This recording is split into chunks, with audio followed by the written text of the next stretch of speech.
1,4-dioxane, and the semi-volatile organic compound observation. Do you guys have? We're not hydrogeologists either. It would be helpful, maybe next time, I don't know how far in advance, I mean, this is a May 4th report. You could get us your questions in advance, we could be prepared to answer them, but we'll take Oh, note of absolutely, them. we just got this a day ago with the whole Yeah, report, we'll so. make note of your questions and we can Thank talk you. to our hydrogeologists. We can't answer those. Stacey, can you just note that as like a question that we can follow up with that way? Can you articulate the question again? Sure, I would like to have them. I think I You get it? understand it, yeah. Okay. Okay. Okay. I didn't get through, there's a few other pages, so if there's additional questions I have about it, I'm happy to forward that also. But I do encourage the community to check out that sampling report because it talks a lot about the historical nature of the wells and how they collect certain information. The landfill has historic unlined areas that generate different compounds that have contaminated the water system. That's just why much of Appleborough Road and Steel City are now serviced by public water systems. However, all of these wells are monitored, and as you can see throughout time, as we grow the landfill larger, there are new impacts that start to show up. So while I think for the most part the landfill is doing what it can to collect things and to treat them appropriately, it's important to note that these are permanent and long-lasting, much past my lifetime and other people's lifetime impacts to our community that will go well beyond the landfill's closure. That's all I have. Okay. Thank you. Any other comments, questions from the committee? Okay. We can adjourn. It's 5:52. I don't think I need a motion. No. We'll adjourn.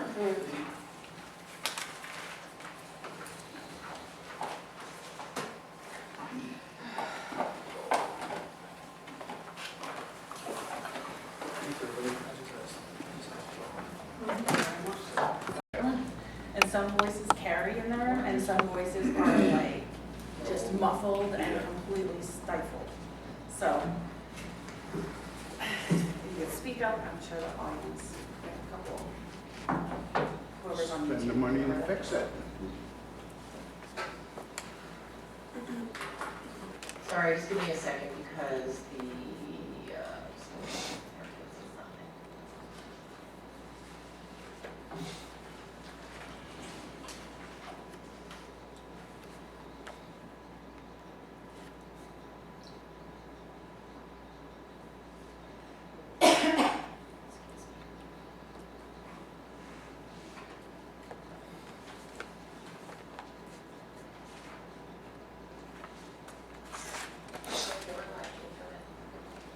Okay, I'd like to call the the July 16th, 2026 landfill committee meeting to order. It is 5:02, and Stacy has offered to do a roll call. okay, present this evening at the landfill committee meeting is myself, Stacy Werkheiser, Ben Matthews from the landfill, Astor Lawson from the landfill, Jake Schrey from Hanover Engineering, Victoria Cordero, our council member, and we have Matt McLaren, our resident on the board, or on the committee. Okay, we'll start with Astor representing the waste activities. So for waste activities for monthly tonnages, for April, MSW, we had 12,142 tons. In May, we had 12,831 tons. And in June, we had 12,842 tons at MSW. For C&D, in April, we had 1,128. For May, we had 1,531. And for June, we had 2,011 tons. For residual waste, in April, we had 2,091 tons. In May, we had 2,426 tons. And in June, we had 2,657 tons of residual. We received no asbestos last quarter and 0 alternative data covered. For sewage sludge, in April, we received 53 tons, which is less than 1% of our total incoming waste stream. In May, we received 27 tons, which is less than 1% of our total incoming waste stream. And in June, we received 43 tons, which is 1% less, or less than 1% of our total waste stream. Out-of-state waste in April was 6,310 tons, which is 41% of our total waste stream. In May, we received 4,863 tons of out-of-state waste, which was 28% of our total incoming waste stream. And in June, 34%, 5,895 tons was received in June from out-of-state. For recycling loads, in April, we had 6 recycling customers. In May, we had 9, and in June, we had 11. Public Services is who picks up our recycling. Farm use submittals, Skyline Investment, contaminated soil was approved April 14th, 2026, and in June 5th, Musket Court, contaminated soil was approved. For the annual groundwater trend analysis, second quarter groundwater or quarter sampling event was May 18th through May 20th. Landfill operations for the Park DEP inspections on April 9th. We had Archeology was out for air quality. April 16th, we had Robert Mullins, Amy Phelps, and Roger Bellis were out for enforcement. April 21st, Matt Gagowski was out for engineering inspection. April 28th, Robert Mullins was back out for his routine inspection. May 12th, Robert Mullins is out for his solid waste enforcement inspection routine with Renalty from air quality. May 18th, Crowley from groundwater was out. May 26th, Matt Gagowski was out for engineering inspection. June 16th, Matt Gagowski was out for engineering inspection. And June 23rd, Robert Mullins was out for the enforcement inspection. HMI inspections, April 2nd, Jake Shea was out. April 16th, Shea was out. May 7th, Shea was out. May 21st, Scott Brown came out. June 4th, Jake Shea was out. And June 18th, Jake Shea was out. For the commercial waste vehicles in April, we had 2,414 trucks that came in. May, 2,297. In June, 2,486. In April, we had 27 overweights with 24 warnings and 3 suspensions.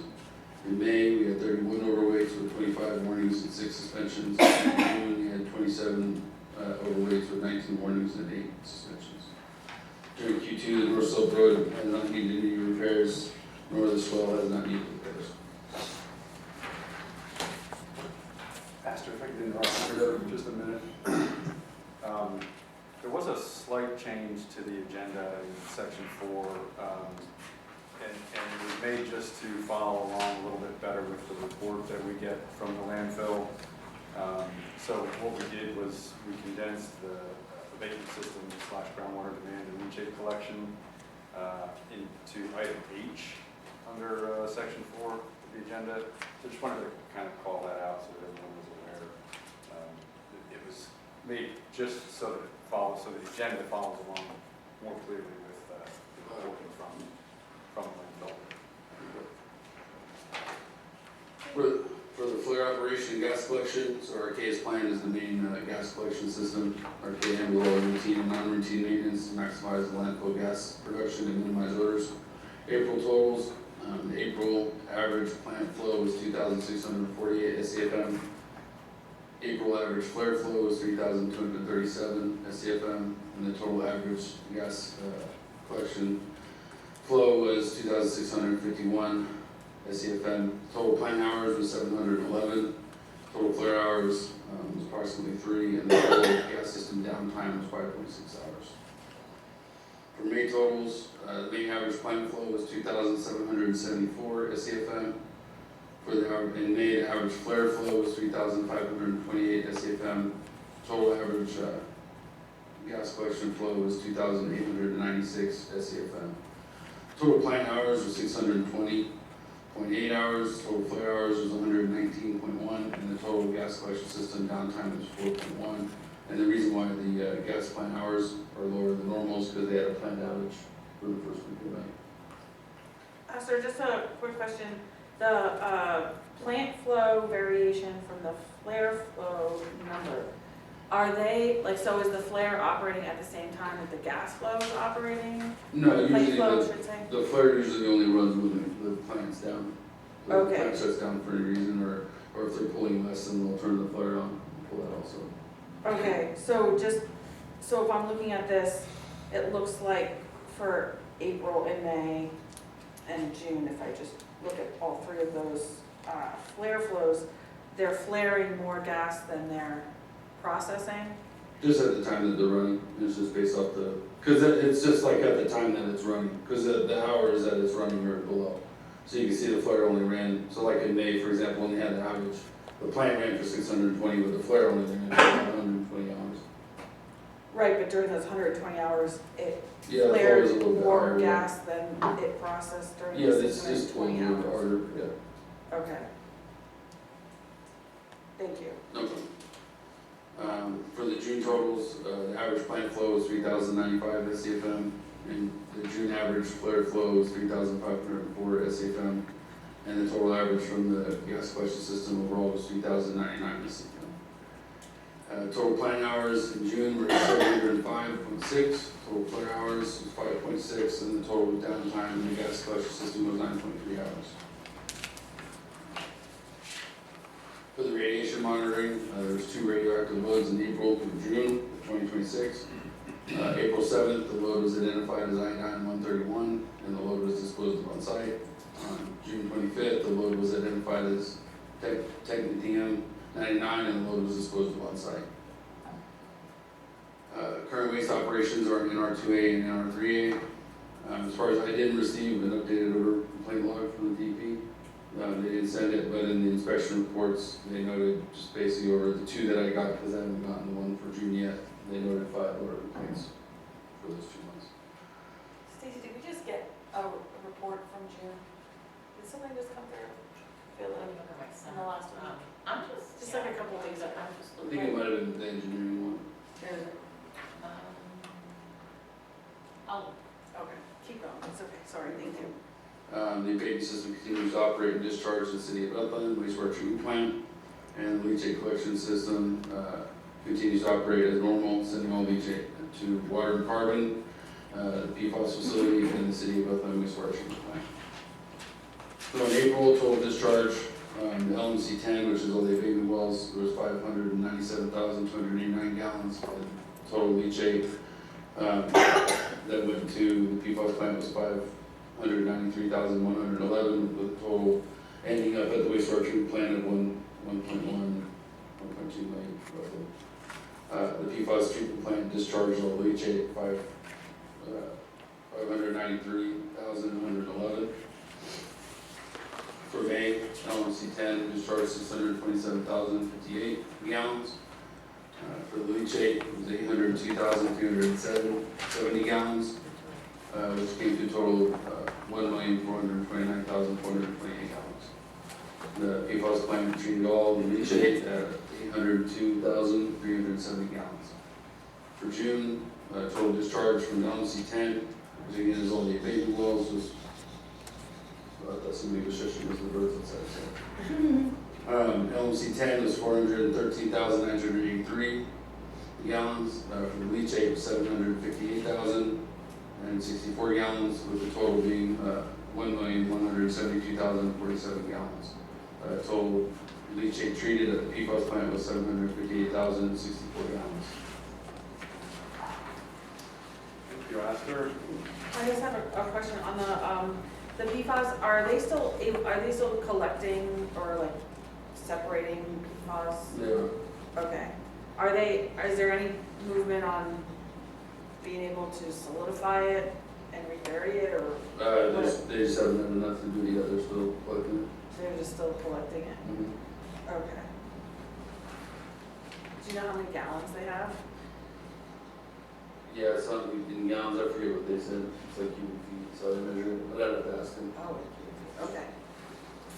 Can you get that information for us? Yeah. Thank you.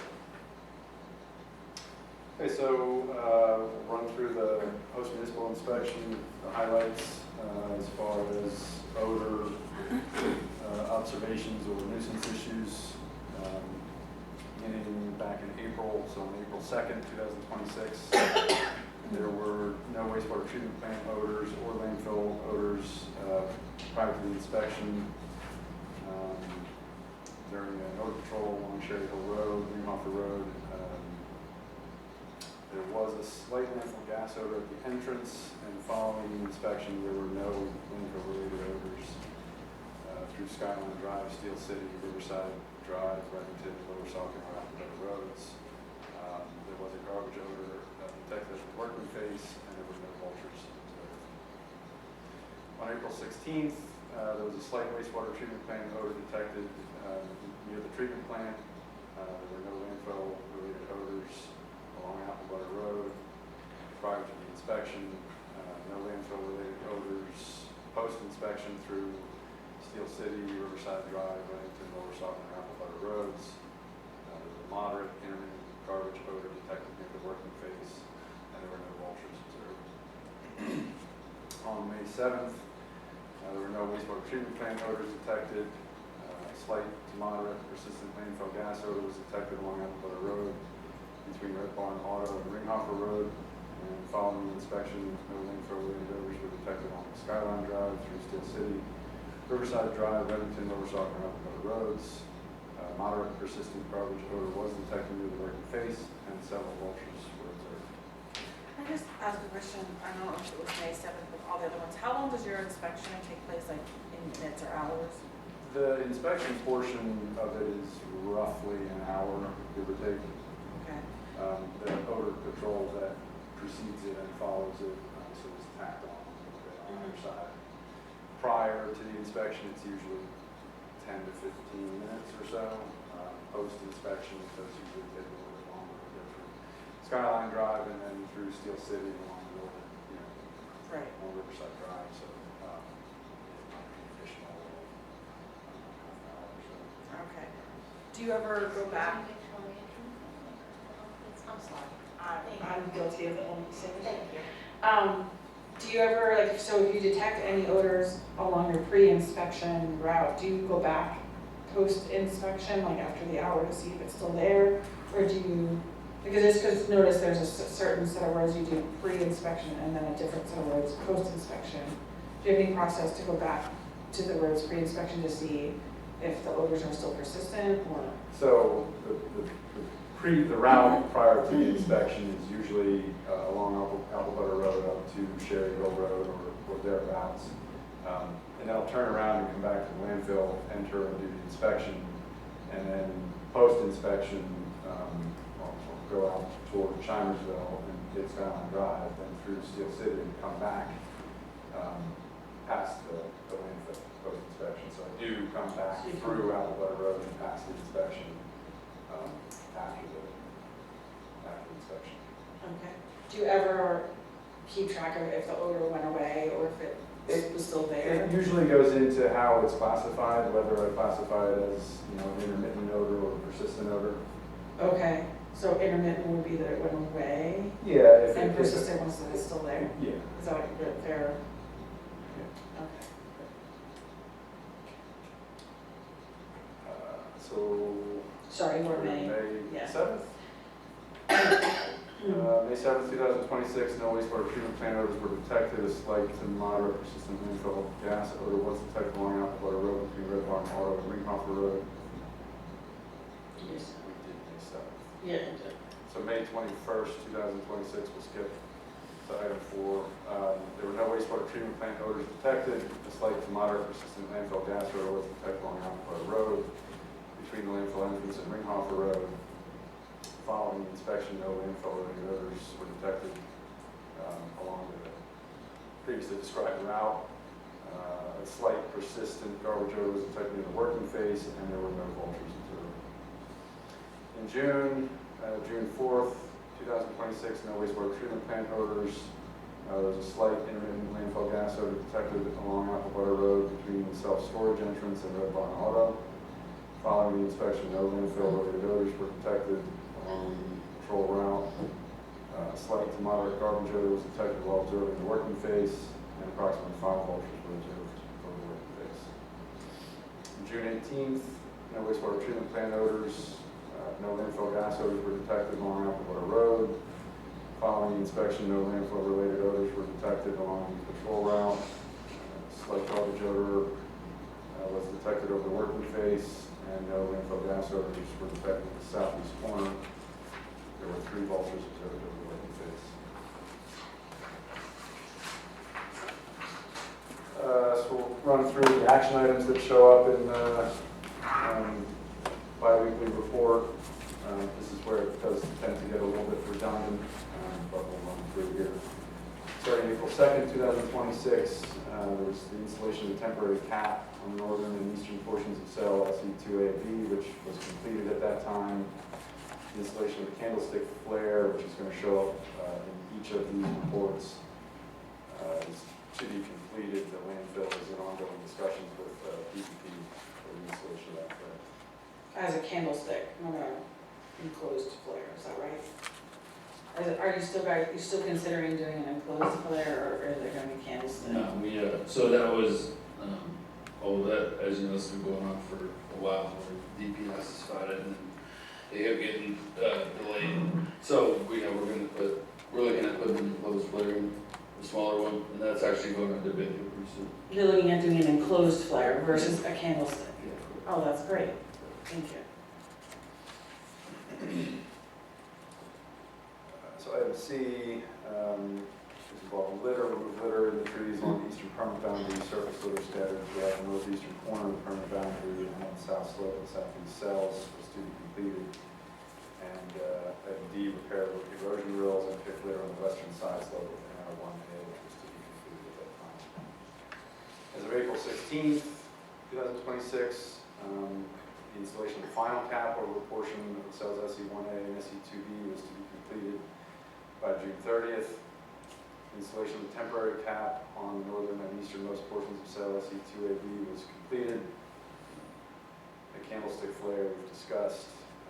Remove litter in the trees and the eastern permanent boundary, surface litter, the northeast corner, the permanent boundary, and the south slope of the southeast cells was mostly completed at that time. And the repair of erosion rills and litter picking on the western slope of cell NR1A was partially completed. As of May 7th, the installation of the final cap remained to be completed by June 30th. The installation of the temporary cap was completed.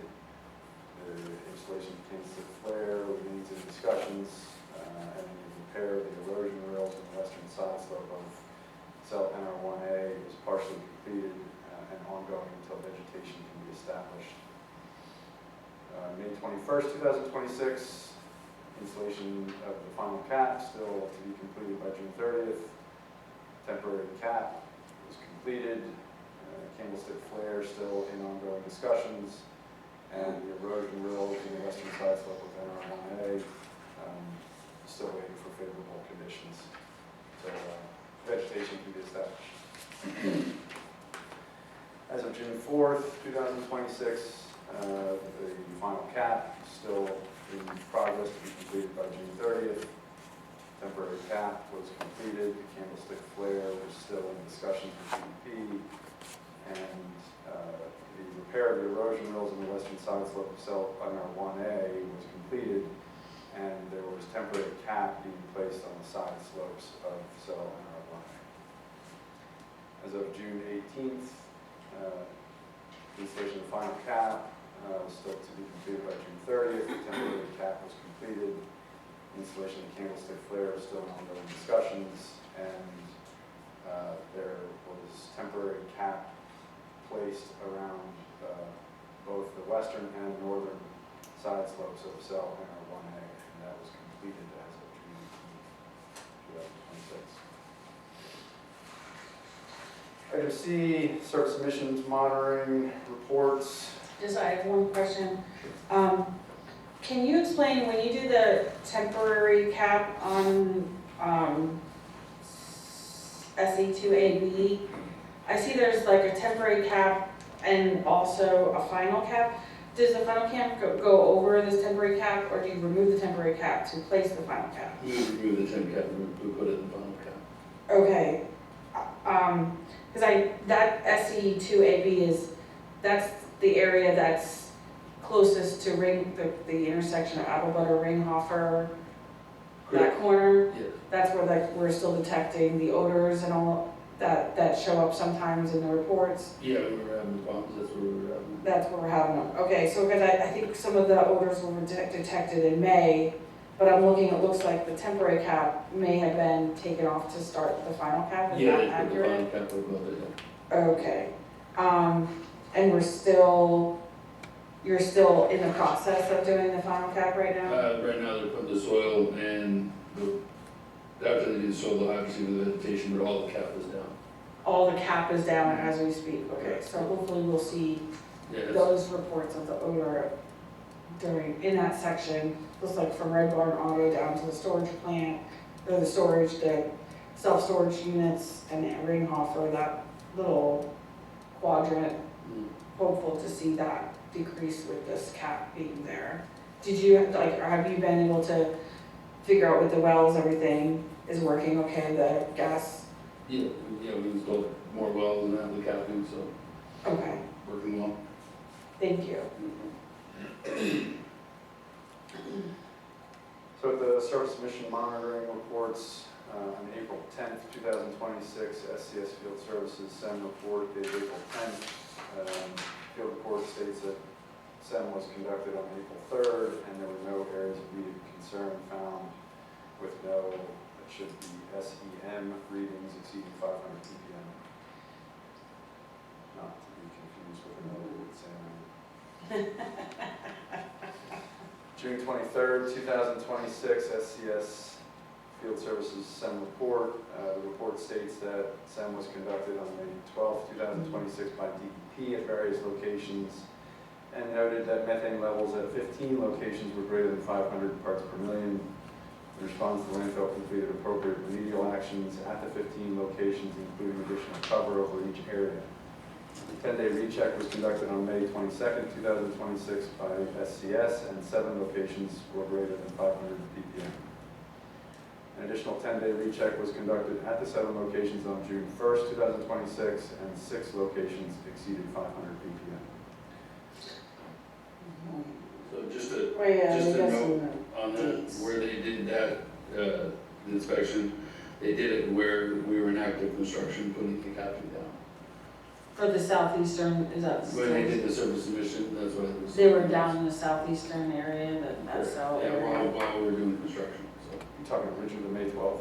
The original? Yeah, when they did the DEP, for the DEP's inspection.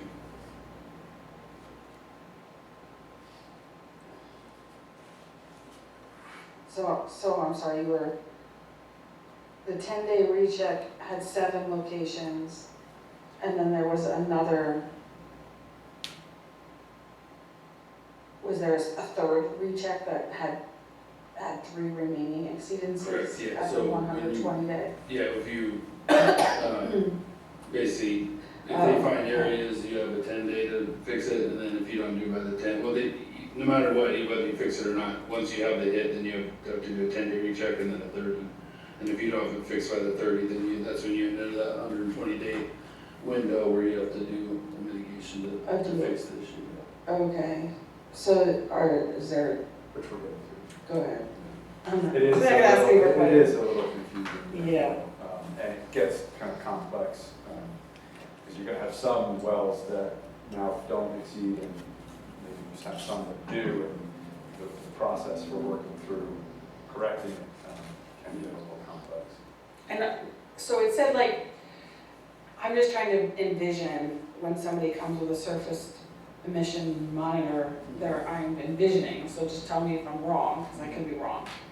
I'm walking, or if I'm the person doing the check, I'm walking around at the whatever location, and I have a little monitor, and am I holding it up, or am I putting it against the surface? So it's like a wand almost, and then they put it right on the ground, so there's rules to how it's supposed to be done. Okay, And sometimes when the DP comes out, they kind of just do it however they feel like, so, but you have the wand, and generally they walk with it probably, 6 to 12 inches from the ground. okay, And then, with the wind, they're supposed to be less than 10 miles per hour, the wind, you know, anything over that, you're not supposed to do it. There's different conditions. But again, the DP, they come out. And generally, you don't do it in the construction area either, which is why I wanted to note that when the DP did it, it was in the area where we were doing the construction for the cabin. So some of those, that's why too, when they find those spots, then they're fixed because now they're covered with cap. Because they're in the process of laying the cap down. So, yeah. So, and I just want to understand, were the emissions at well locations, or were they just like where there was cover? I'd have to look at the sheet. Some are probably covered because again, they're trenching, like they're digging holes to put the liner in, like you put in like an anchor trench, so it's an open area, it's wide. Is there like a map or something that where they? Yeah, when it's in the, with those reports that are submitted, but in the inspection report from the DP, they have all their stuff in there from when they did their walks. That's what I have all, but I don't see the map. Yeah, But it does say, It like, does tell you where it is, the okay. one's like 9,000 Yeah, parts 9, per million, oh, yeah, but it does say near grading area, so Right. they did like mark. Right, Some yeah. of the other ones, it's like 5,000, 2,000, 5,000, yeah. 5,000. And some of those might be penetrations, they could be near a wellhead, so. and so, correct me if I'm wrong, but the wells are supposed to collect Right. the gas so it doesn't reach the emission level, right? Right. And then you have the cap, which I understand is a thin liner that goes over the wells, right? It goes over the slope of the landfill. So if there was emissions detected above the gas collection spot in the ground, how does the cap end up sending that gas that it caps back into the The ground? vacuum would pull it, so I mean, in this particular instance, again, where they're doing the construction, the wells aren't connected to the gas system because you're putting the liner down. Once you put the liner down, Okay, you connect you're the wells saying the back to gas, system. the wells weren't connected, they weren't sucking the gas down? Right. Okay. Yeah, in that particular area, because Just you're trying- doing the construction. 'Cause trying you to can't do figure out construction logically. over, 6-inch pipe. Okay. You gotta remove the pipe, put the liner down and put the pipe back over it. Okay. Okay. So- Which is why I wanted to make note that they were doing that in the construction area.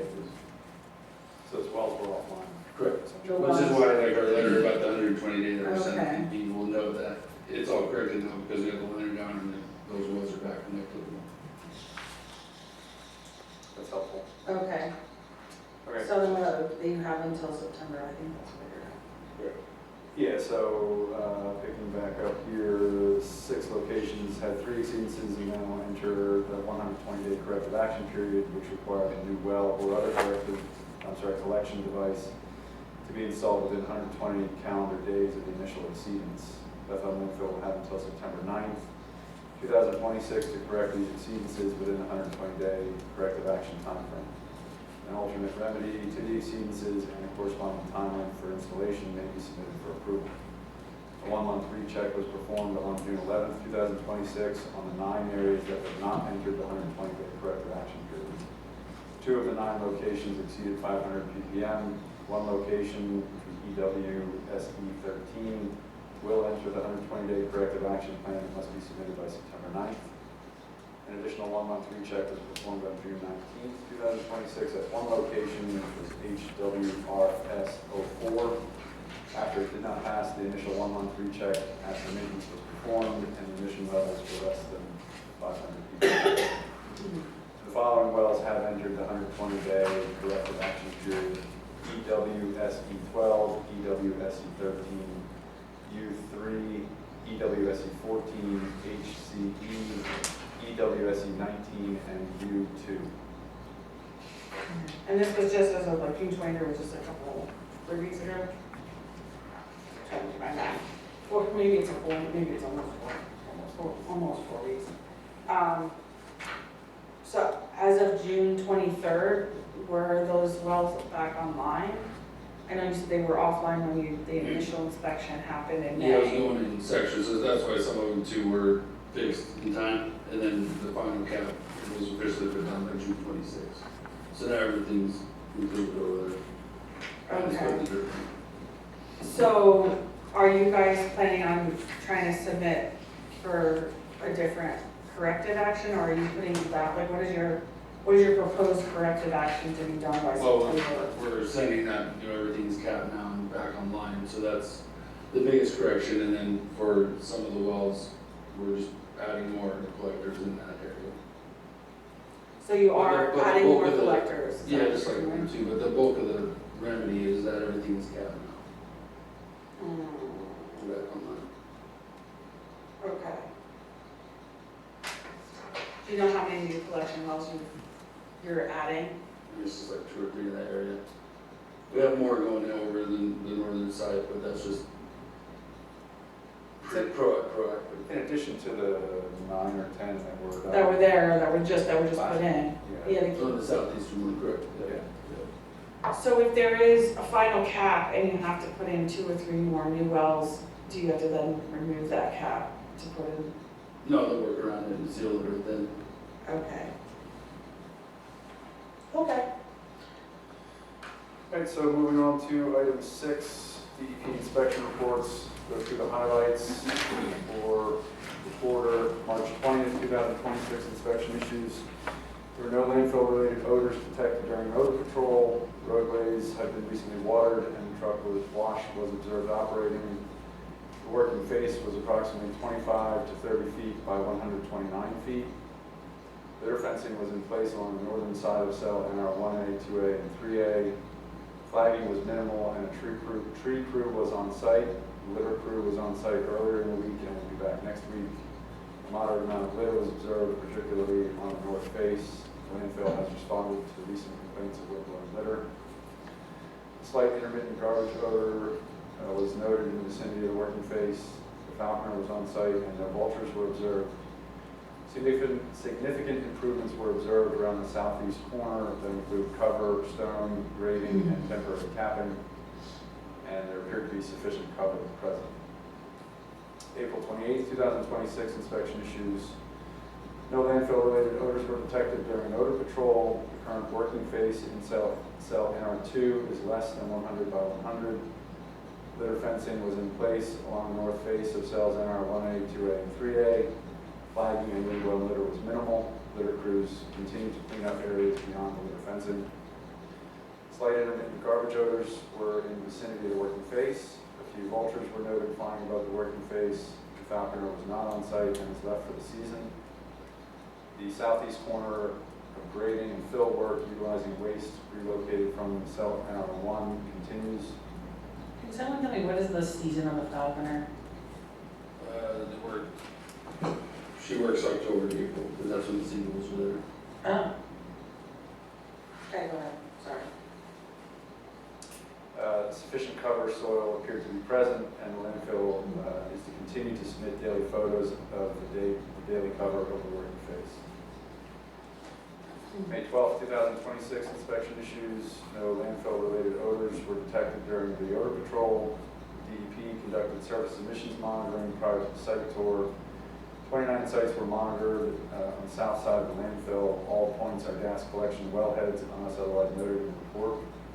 15 of the 29 points monitored had gas emissions exceeding 500 ppm. The landfill will make corrective action, rescan, and follow up with the department. The working face appears to be less than 100 by 100. Litter fencing was in place along the northern slopes of cells NR 1A, 2A, and 3A. Flagging and windblown litter appeared to be minimal. Slight intermittent garbage odors were noted in the area of the working face, and no vultures were observed. Litter crews were present the day before and at the time of inspection. The odor mister was not in operation. The landfill was out of Mister Solution and has more ordered. Grading and filling with waste from cell NR1 continues on the southeast corner, and sufficient daily cover appears to be present. That wraps up the inspection reports, item 6 on the agenda. We have left item 7 on the agenda. Perhaps inadvertently, it can be removed next time if we're comfortable with doing that. I think that was on that first order meetings, we had to be present. Yeah, I think and I guess it's just because I kind of sort of could fall under that section. Maybe we could just direct the township to reach out to Roger and ask what they plan to do or what they're monitoring with respect to those surface emission exceedances that are in corrective action to September 9th, the September date. And then the other thing I wanted to reach out to the DEP to request was the PFAS data that they have. I understand based upon the May 4th Meiser and Earl report that the minor permit modification requires PFAS data in Form 50s, but I don't know that we've ever had the Form 50s, so if we could look into getting the Form 50s to figure that out. Okay. Got it, okay.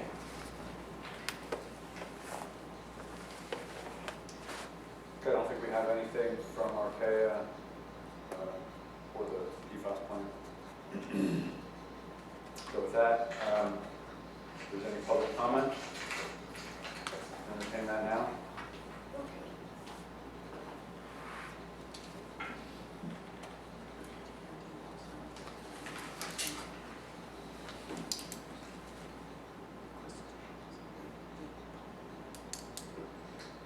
Okay, let's run through the public comment, Thank you. please. State your name. Donna Louder. Just a couple questions. The contaminated soil, is there a weight on that? And being that it's a Form U, is there an increase in money to the township? Or do you get more money or do we get more money from it? That would be residual waste, which is a higher percentage than the rest of them. Do you know what the weight was on that soil? Not off the top of my head, no. Okay, that's fine. I just was curious. Secondly, it's mentioned here, and the reason I'm bringing this up is because there's a few committees in the township that are speaking of recycling and feeling that the route they're anticipating on taking is going to cost the taxpayers more money. And while we have a landfill in the township that does recycling for free, and all we have to do is drive it over there and put it in the designated area, and then you get rid of it properly. And so pretty much what happens is you collect the recycling from the residents, and then Republic Disposal takes it to Green Star Recycle? Yeah, that's okay, Correct? and that one did catch fire a while back, Okay, but that's where I was looking into yesterday. Republic does have their own MRF in Allentown. and then that's all taken to a local material recovery facility where it's properly disposed of and recycled. So I just want this to be informational for the public, for taxpayers, because if we're gonna do this for free and there's committees speaking of having it done, I know the city of Bethlehem has cans out, and I think it costs $70 a resident, household, to do the recycling when we don't have to take that route. So I'm just looking out for the taxpayer, that's all I'm doing there. Again, it's there and it's available. The other thing I wanted to talk about was, on July 4th, there was a train stopped on Riverside Drive, and I took photos of it, and it appears to be trash trains. Now, in this humid, hot, scorching weather, if there were any odor complaints on July 4th, I can tell you 11:30 a.m. is when I took the picture, and it was right near the playground, and it was stopped. It was a short train, because I have another picture further down the road where there was nothing on the tracks. So, just an FYI for that one. And again, like I said, with the scorching weather. So that's pretty much all I'm saying. The other thing is, I hope the DEP does something about this smoke. If they declared a red alert, we need to call Canada and tell them, send the check, or we'll gladly take it in acreage. Thank you.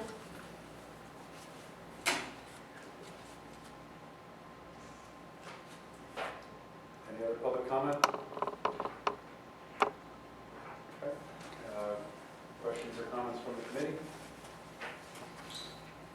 I just wanted to, first, I think it's wonderful that I just found out that you're doing an enclosed flare for the flare that you're gonna be putting up.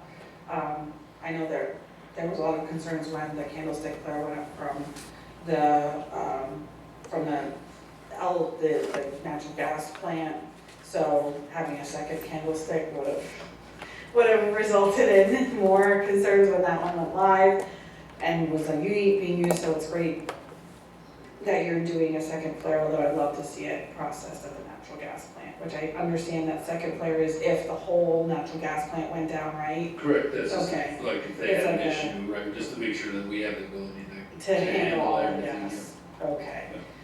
So I do want to say thank you very much for working with them on that and for looking into the enclosed flare as your option.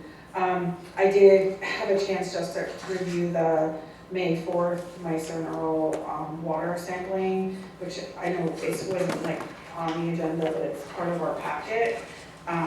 So I do encourage everybody to take a look at that.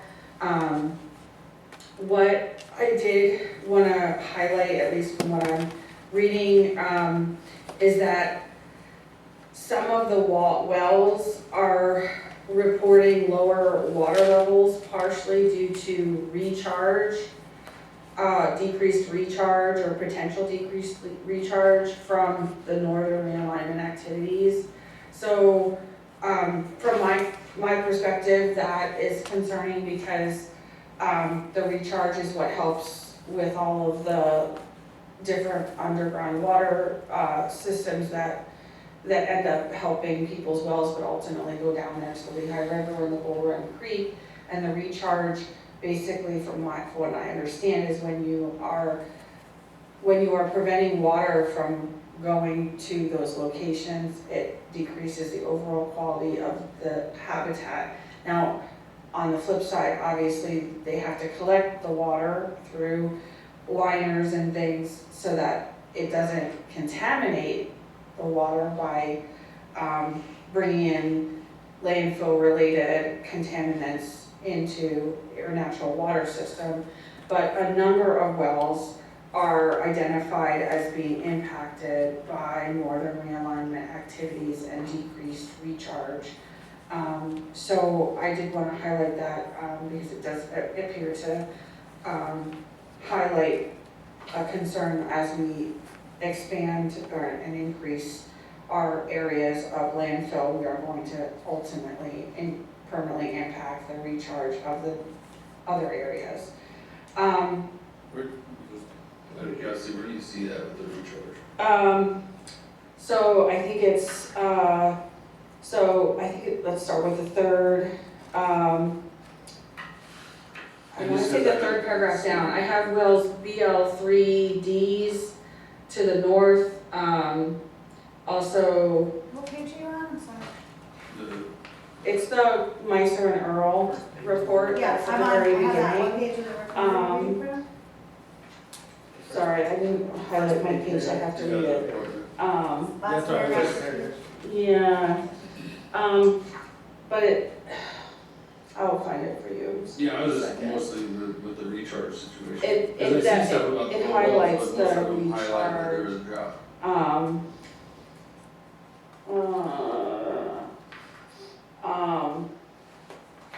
I'm gonna say. Like,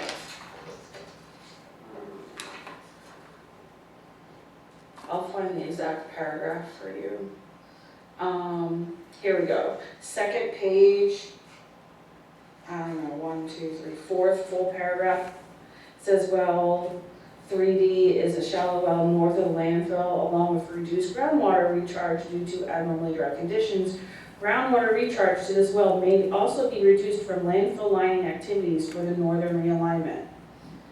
And I believe, Yeah, that's good, I just wanted to that's see where that was talked about. at. Okay. And I think there was at least one other location that it noted northern realignment activity that could be an explanation for low water levels. So I just wanted to highlight that. And I also noted, which, I don't think I've ever, I didn't at least read it before, but I read it today, that we do have at least one well, I think this is would be on page 3,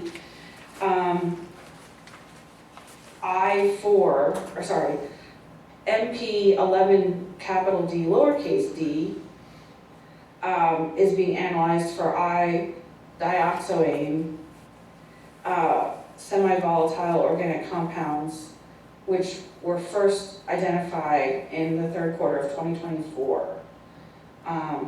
So it looks like the DEP is asking for ongoing evaluations of that well and also wells AR1R, down gradient in well MP-12D, surface water points ST2 since the first quarter of 2025. They didn't detect, and I'm not a water quality expert, so we have to figure out what may be needed for this specific information to understand it, but since it's below laboratory reporting limits, but then later on, it talks about Act 2 residential and non-residential groundwater standards being a different. So I don't know what all of that means. I don't know if the landfill can offer some insight onto what's happening with those wells in the